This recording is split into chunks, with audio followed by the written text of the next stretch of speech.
Terra Firma. Olá pessoal, eu sou o professor Luiz Roder, esse aqui é o canal Terra Firma Society. Vou pedir para você se inscrever no canal, deixar o seu like, seu dislike, dizer aí o que você tem achado dos vídeos.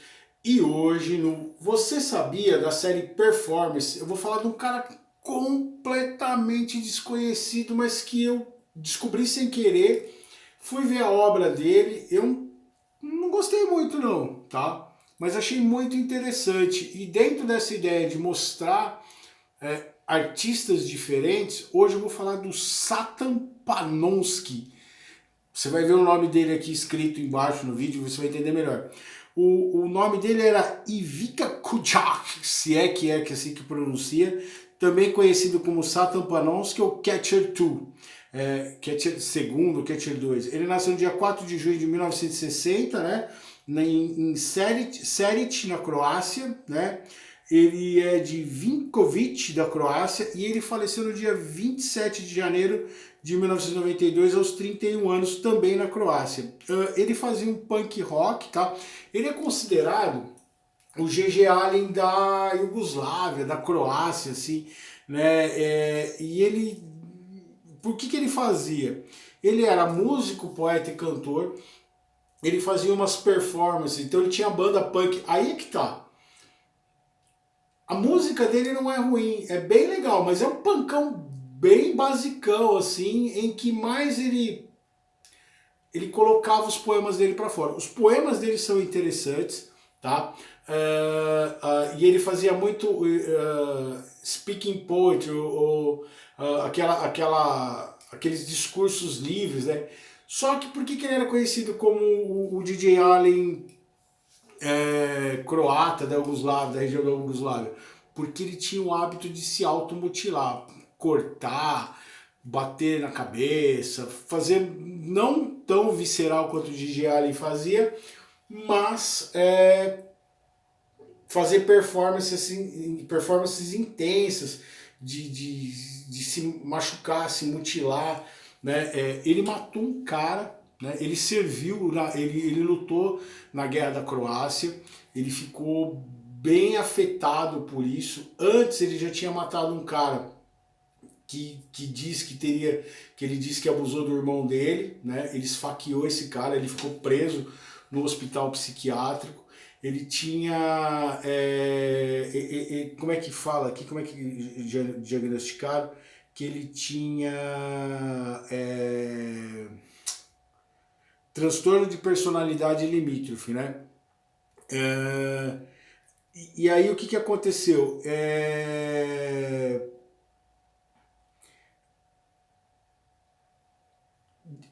O que acontece assim? Ele morreu na Guerra da Croácia, então não tem ao certo a causa da morte dele. Diz que ele morreu tipo Castro Alves.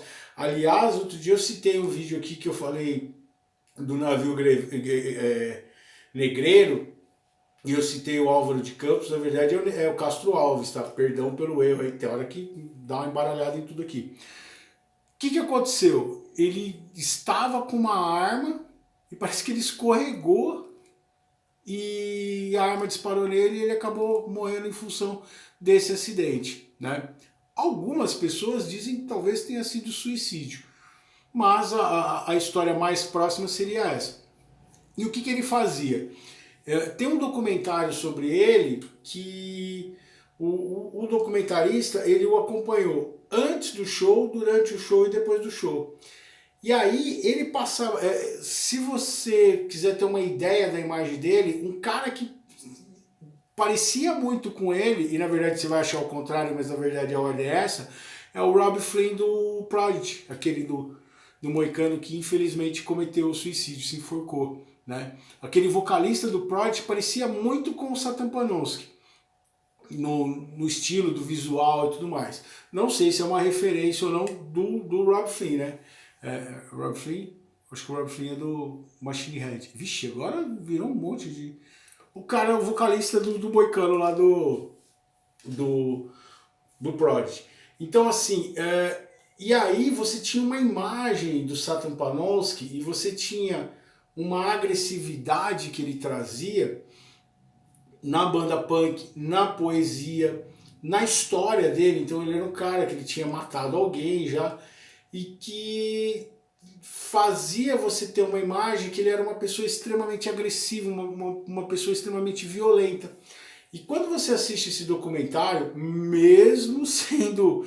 Eu consegui assistir um que tinha uma legenda em inglês, tá? Eu consegui uma legenda em inglês lá e consegui meio que entender lá, pelo que estava lá na legenda, não sei se eu tive que confiar.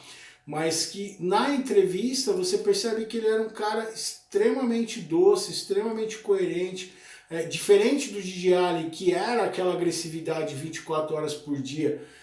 Ele tinha uma coisa mais parecida com o Andy Williams, assim, ele tinha aquela imagem agressiva de fazer a arte dele ser in your face, de ser,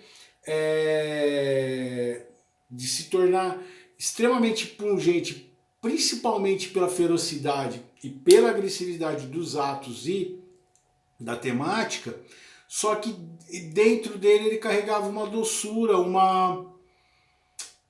uma necessidade de contrabalancear isso daí que ele nunca conseguiu.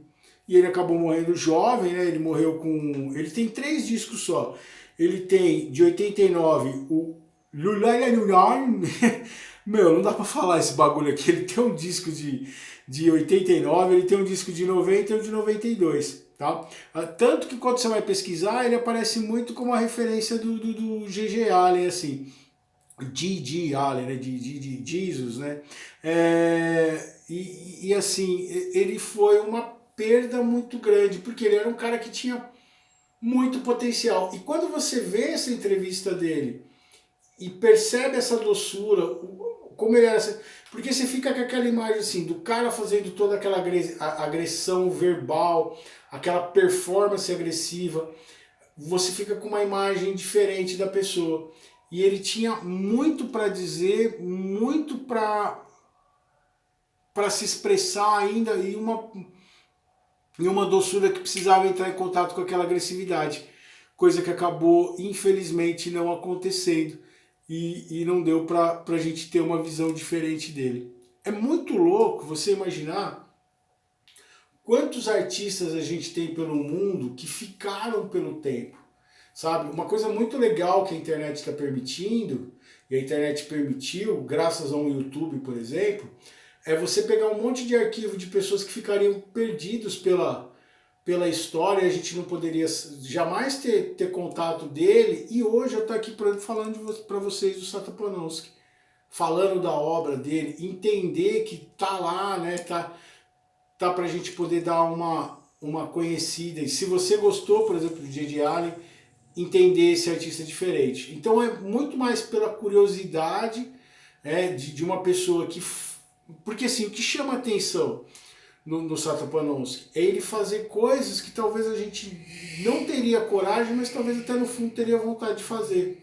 De colocar a agressividade para fora, de externar de uma forma não comedida, como o mundo nos aflige, nos afeta. Imagina o seguinte, ele morreu durante a Guerra da Croácia, certo?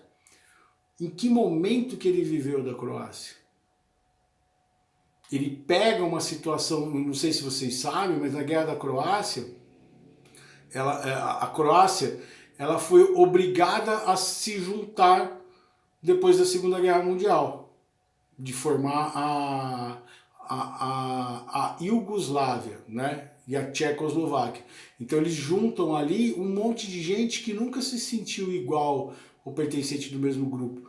Grupos que tinham tensões que vinham de muito tempo, tensões religiosas, né? E que explodiram quando acabou a Guerra Fria e se tornaram em guerras civis daquela região, em que muita gente morreu. Né? Muita gente cometeu atrocidades. Quando você assiste a Serbian Film, a ideia lá do Serbian Film é por que a gente é capaz de cometer todos esses atos? Porque a gente passou pelo pior que o ser humano pode representar. E o Satapanowski, ele vive esse contexto, ele vive esse momento de externar isso na obra dele, essas tensões, e ele vai acabar morrendo justamente na Guerra da Croácia, onde a gente não vai conseguir ver o lado doce dele, só o lado da raiva, só o lado da incompreensão, da não aceitação do que estava acontecendo em volta dele, né? Então dê uma conferida aí no Satapanowski. A parte punk dele eu acho legal, assim, né? Não é nada que vai salvar o mundo, mas o conceito por trás, a ideia dele é bem interessante. Não é um bagulho que eu vou parar lá para ficar ouvindo, assim. O próprio J.J. Allen, o J.J. Allen era mais pelo que ele representava do que musicalmente falando, assim. Não é uma coisa que me apetece. Eu gosto de ouvir desgraceira, assim, mas não é desse jeito, assim. Vamos dar uma olhadinha no poema do dia. Transubstanciação. Puta, isso aqui é muito interessante, porque é essa ideia que eu coloco aqui do Satapanowski. Ele não teve um momento de ser flor. Vocês vão entender daqui a pouco. Transubstanciação. A melancolia que transpiro é em função da paradoxal combinação entre a alegria e a dor que absorvo deste louco mundo que nos rodeia. Ora cheiro mal, incomodo com o meu odor. Ora sou como o perfume das rosas, daquelas com muitos espinhos. Porque exalo todo o amor que me invade. Hoje sou apenas perfume, pois entraste no meu caminho e me mostraste o teu lindo jardim. Talvez tenha faltado para ele a opção de ser jardim, né? Ele só pôde ser espinho porque ele viveu num contexto onde não deu para ser jardim. E é triste isso, e a gente está vendo isso acontecendo hoje no Afeganistão, a gente está vendo isso acontecendo na Síria, né? E em vários outros lugares do mundo onde tem pessoas que não vão ter opção de ser jardim durante a vida. Então vai ter que ser a duras penas, né? E às vezes a gente pode estar perdendo uma pessoa que tinha muito a oferecer como o Satapanowski. Diz aí, você já conhecia o Satapanowski? Eu sei que o Felipe conhecia, porque a gente conversou sobre ele. Mas e o restante da galera aqui do canal? Chegou a ouvir falar dele? Ficou interessado? Esqueci de dar alguma informação? Diz aí, dá o like, o dislike, se inscreve no canal, passa o vídeo pra frente e a gente se vê em outro vídeo de Terra Firma Society. Tchau, tchau.